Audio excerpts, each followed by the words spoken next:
حسن بصری رحمت اللہ علیہ تشریف فرماتے تو ایک نوجوان آئے. اس نوجوان نے کہا حضرت آج کے بعد میں نے فکر نہیں کرنی کام کاج کی, توجہ کرنی کمانا کیسے ہے کھانا کیسے ہے, میری فکریں دور ہو گئی. فرمایا کیا ہوا؟ کہنے لگا میں آج جنگل میں مزدوری ڈھونڈنے گیا تھا تو میں نے ایک عجیب انداز دیکھا ہے. ایک شیر نے شکار کیا, اس نے خود کھایا, کچھ اس نے بانٹا, کچھ تھوڑا سا شکار لے کے وہ گیا. پہاڑ کی چوٹی پر ایک لومڑی بیٹھی تھی. وہ لومڑی دونوں ٹانگوں سے معذور بھی تھی, آنکھوں سے اندھی بھی تھی. اس شیر نے جا کے اس کے منہ کے اندر شکار ڈالا ہے اور لومڑی نے کھایا ہے. کہنے لگا جو رب اندھی اور لنگڑی لومڑی کو ہاتھ پر رزق دے سکتا ہے مجھے بھی دے دے گا, میں نے کوئی کام نہیں کرنا. حضرت حسن بصری رحمت اللہ علیہ فرمانے لگے کتنی چیزیں دیکھی تو نے, ایک شیر اور ایک لومڑی. آنے لگے تم نے لومڑی بننے کا پروگرام بنایا, شیر بننے کا کیوں نہیں بنایا؟ تو شیر بننا, خود بھی کھا دوسروں کو بھی کھلا, تو نے لومڑی بننے کا پروگرام بنایا ہے. مزدوروں, حضرت حسن بصری فرما رہے ہیں کہ مزدور لومڑی نہیں ہوتا, مزدور تو شیر ہوتا ہے. مزدور تو یہ تو شیر ہوتا ہے. شیر کا مالک جو جس نے اس کو دیہڑی پہ رکھا ہے وہ بھی مزدور کی کمائی کھا رہا ہوتا ہے, وہ بھی مزدور کی. تو مزدور تو شیر ہے. انہیں سر جھکا کے نہیں جینا چاہیے, انہیں سر اٹھا کے جینا چاہیے. یہ تو بڑے قیمتی وجود کے لوگ ہیں جو مزدوری کرنے نکلتے ہیں. ان کے کچھ حقوق مران بھی حقوق کا تعین کرتے ہیں. کہتے ہیں 15,000 سے زیادہ, یہ جو بجٹ آیا ہے نا اس میں 15,000 سے زیادہ, کہتے ہیں مزدور کی تنخواہ 15,000 ہونی چاہیے. 15,000 سے کون سا گھر چلتا ہے؟ میں تمہیں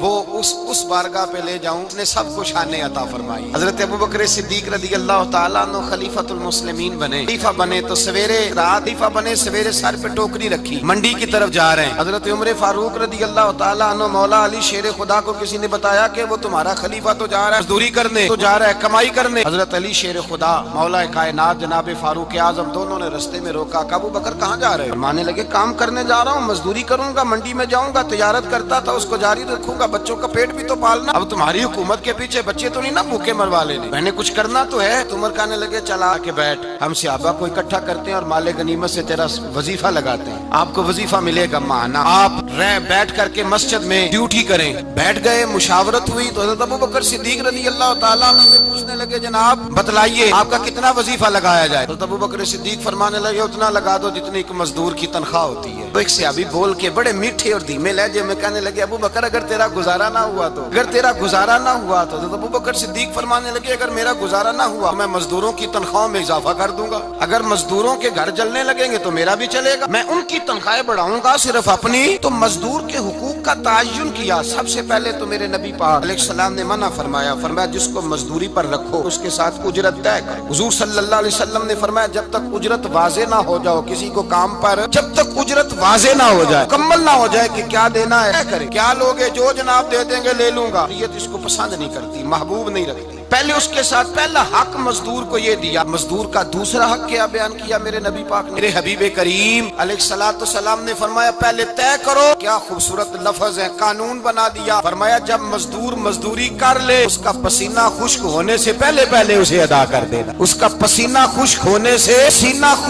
سے پہلے اسے اس کی مزدوری دے دو. ارے نے محنت کی ہے اپنے گھر جائے, نہیں کہ اس نے مزدوری کیا تو تم نے کہا نہیں ادھر سے پینٹ صحیح نہیں ہوا, یہ تو لے جا 2,000 پھر میں تیرا حساب کروں گا, ابھی ذرا میں چیک کرا لوں 2-4 لوگوں کو بلا کر کے, وہ فلاں جگہ سے نا کونا خالی رہ گیا. اللہ سے ڈرنا چاہیے. اگر اللہ تبارک و تعالیٰ نے 2-1 آدمیوں کو ملازم آپ کا بنا دیا ہے پھر خیال ہونا چاہیے. ایک صحابی اپنے خادم غلام کو مار رہے تھے تو میرے نبی پاک تشریف لائے. میں کیوں اسے مار رہا ہے؟ حضور غلطیاں بڑی کرتا ہے. نبی پاک نے فرمایا جتنا تجھے اس پر اختیار ہے نا اس سے کہیں بڑھ کر میرے رب کو تیرے اوپر بڑا اختیار ہے. کہا حضور یہ بڑی غلطی کرتا ہے, میں آخر کتنا معاف کروں؟ حضور نے فرمایا اتنا معاف کر جتنا میرا رب تجھے معاف فرماتا ہے. پتا ہے تیری صبح سے لے کر شام تک کتنی کوتاہیاں, گزر کا حکم دیا. اللہ حق یہ دیا دوری طے کرو, دوسرا حق یہ دیا پسینہ خشک ہونے سے پہلے ادا کرو, تیسرا حق یہ دیا کہ اس سے درگزر کرو, غلطی ہو جائے تو درگزر کرو. یا رسول اللہ مزدوری کتنی دیں؟ حضور سید عالم صلی اللہ علیہ وسلم نے فرمایا مزدور کا حق بیان کیا نبی پاک, اور ایک بات ارشاد فرمائی تو اس کے اندر کئی پہلو, ایک حدیث میں کئی پہلو بیان فرمائے. بی بی پاک نے فرمایا جیسا تم کھاتے ہو ویسا ہی اسے کھلانا. بس ختم ہو گئی بات. اتنی بڑی بات کر دی سرکار نے. کبھی دیکھا ہے آپ نے کہ مزدور کو ایسے کھلایا جا رہا ہو جیسا مالک کھا رہا ہے؟ حضور نے فرمایا بھائی مزدوروں کا حق یہ ہے کہ جیسا تم نے کھانا ہے ویسا اسے کھلانا ہے. فرمایا جیسا تم نے